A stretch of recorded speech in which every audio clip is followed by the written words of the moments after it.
vieux père, à ton grand âge, vous savez ce qu'il a fait encore aujourd'hui? Ce qu'il a fait, même Messi, Ronaldo, ils l'ont pas fait en Liga. 6e minute de jeu, penalty pour le Barça, Lewandowski s'en charge. On sait qu'il avait raté son dernier penalty contre Séville, là Lewandowski doit se racheter. Sauf que là, Lewandowski ne panique pas, il l'envoie côté droit, c'est touché par le gardien, mais Lewandowski a de la réussite et au moins cette fois, Lewandowski, il a cadré sa frappe. Sauf que quelques minutes plus tard, c'est la tradition, on se mange tout le temps le même but, mauvais alignement de la défense. Cette fois, c'est Baldé qui s'aligne pas bien, on se prend encore une fois un but parce qu'on est mal aligné, parce que les défenseurs courent après la balle.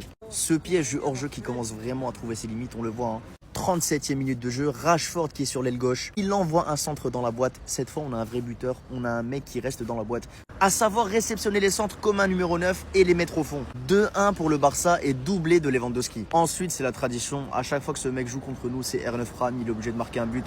Borja Iglesias qui va venir mettre un but à la 43e, on a l'habitude. Mais avant la fin de la première mi-temps, Lamine Yamal, après une magnifique percussion de Rashford, Lamine Yamal va finir l'action que Rashford a commencé avec un magnifique plat du pied droit, ça fera 3-2 pour le Barça. Et 73e minute de jeu, après un corner de Marcus Rashford, tonton Lewandowski qui va finir le travail. Il va venir se détendre et mettre cette tête magnifique. Le gardien est trop court, la tête touche le poteau. Ça fera 4-2 pour le Barça, le match va se finir sur ce score. Ça fera 4-2 pour le Barça, le match se finira sur ce score. C'était vraiment un match de fou, ça partait dans tous les sens, surtout en première mi-temps. Match du Barça compliqué, surtout en première mi-temps, mais franchement en deuxième mi-temps, on était clairement au-dessus. On a bien vu que le Barça a pris le contrôle du match, surtout dans la possession, ce qui nous a évité de concéder des actions bêtes. Et monsieur Lewandowski qui met un triplé en Liga à 37 ans. Mais même Messi et Ronaldo n'ont jamais fait ça de leur carrière, les gars, c'est trop fort. Alors ce soir, j'ai retenu trois choses.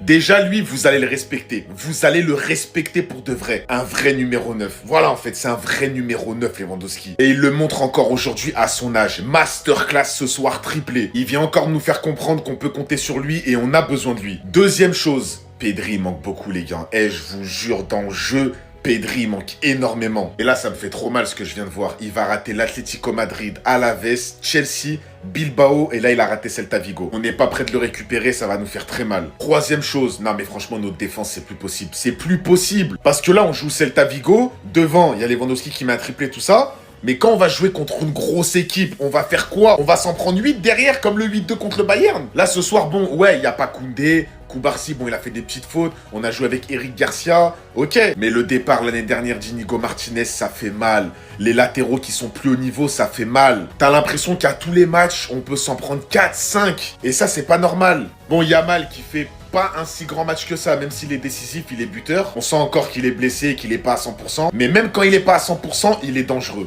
Il est buteur, il a des actions, il met des petits caviars, mais il était pas à 100%. Mais bref, victoire du Barça, on revient petit à petit vers le Real Madrid. 3 points ce soir, ça fait du bien. Visca Barça!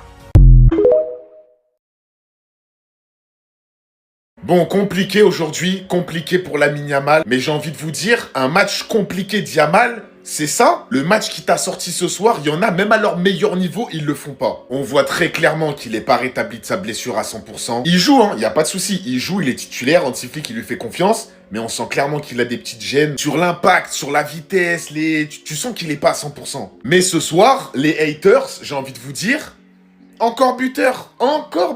Et un but important parce qu'on va le chercher à l'extérieur. Dans le stade du Celta Vigo, une équipe d'habitude, on galère à jouer contre eux. Sur les 10 derniers matchs, on avait gagné que 2 fois là-bas. Bon, de temps en temps, je l'ai trouvé un peu perso. C'est vrai que des fois, il peut lâcher la balle un peu plus vite. Des fois, il y a un peu trop le geste de trop. Le pied gauche, il le ramène et il veut faire la meilleure passe. En fait, t'as l'impression qu'il y a mal.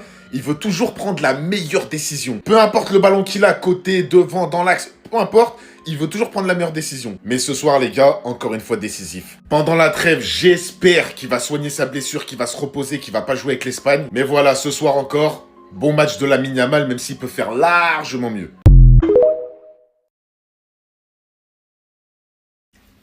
Tu parlais sur ton équipe biologique, ton équipe du cœur. Et ils vont tuer ton ticket. Maintenant, tu parlais sur les vauriens. Maintenant, c'est les vauriens qui font rentrer ton ticket. C'est les vauriens qui te font gagner. Maintenant, entre ton équipe, mais depuis les vauriens, là, qui vaurien vraiment? Réal, quoi. Je peux parler de l'homme le soir, là. Franchement, hein, j'ai l'impression que tous les matchs du FC Barcelone se ressemblent. Du moins, les 2 derniers matchs que j'ai regardés, celui face à Bruges et celui face à Celta Vigo aujourd'hui, j'ai l'impression que c'était les mêmes. Mais la seule grosse différence aujourd'hui qui s'est faite, ça a été la présence de Lewandowski, qui a d'ailleurs marqué un triplé aujourd'hui face au Celta. Un retour qui va faire le plus grand bien parce que de l'autre côté, voilà, Ferran Torres, il est gentil, il est mignon. Mais c'est pas suffisant. Sur la première mi-temps, on avait clairement des airs de Bruges parce que voilà, le FC Barcelone marque, ils sont égalisés. Le FC Barcelone marque, ils sont égalisés. Ce qui m'a plus fumé, c'est la première égalisation parce que Rashford, alors que le FC Barcelone venait de marquer sur un penalty de Lewandowski, va se retrouver en 1v1, il va rater son 1v1. Derrière, Barcelone va encaisser sur un classique désormais, vous le connaissez tous, j'ai même plus besoin de vous le présenter, le fameux piège du hors-jeu qui ne fonctionne même plus. Lewandowski va reprendre l'avantage sur un centre de Rashford. Mais derrière, ils vont encore prendre un but. Demandez-moi comment. Oui, encore la fameuse ligne haute. Borja Iglesias va mettre juste un bijou sur une frappe en une touche, qui est survenu sur encore un long ballon dans le dos de la défense du FC Barcelone. Après, il y a eu une passe en retraite pour lui et il a réussi à marquer. Franchement, 2 matchs ping-pong en une semaine. Quand j'ai vu ça, j'ai bien cru que le match allait finir comme face à Bruges. Voilà. Il y aura un 3-3, un 4-4, je sais pas. Mais bon, derrière, on va voir Lamine Yamal reprendre l'avantage sur un centre de Rashford qui va être dévié. Aujourd'hui, il aurait clairement pu s'en sortir avec 3 passes D parce que c'est lui qui va faire le centre sur la tête de Lewandowski pour le 4-2. La deuxième mi-temps sera beaucoup plus calme côté FC Barcelone. Ils auront beaucoup moins à s'inquiéter. Et moi, je vous le dis, ce FC Barcelone-là que je vois là actuellement, j'aurais pas donné cher de leur peau s'ils avaient affronté Chelsea tout de suite. Moi, je vous le dis, sans prétention, sans aucune prétention même. Mais bon, voilà, il y aura la trêve internationale, il y a des joueurs qui vont revenir, et Rafinha, Johan Garcia. On verra si ça fera une si grosse différence, parce que le match face à Chelsea va piquer. Il va piquer. Aïe! Et moi, je vous dis, Chelsea ne perdra pas ce match. Attendez. La réaction d'Hansi Flick et des joueurs après le match? Les pauses sont toujours les mêmes, il vaut mieux finir sur une victoire que sur une défaite. Je suis fier de la performance de l'équipe en deuxième mi-temps, j'espère que tout le monde pourra revenir en pleine forme. Le plus important c'est de presser l'adversaire, aujourd'hui nous l'avons fait et je suis très content de l'équipe. Pour le coup, concernant le pressing et notamment en deuxième mi-temps, j'ai été agréablement surpris. Sur chaque ballon, tous les joueurs se donnaient à fond. Que ce soit Rashford, Lamine Yamal, Fermin, Olmo, et personnellement j'ai kiffé. De Jong a été excellent, il a contrôlé le match pour nous, c'est dommage qu'il ait été suspendu mais on verra. Lewandowski est vraiment excellent.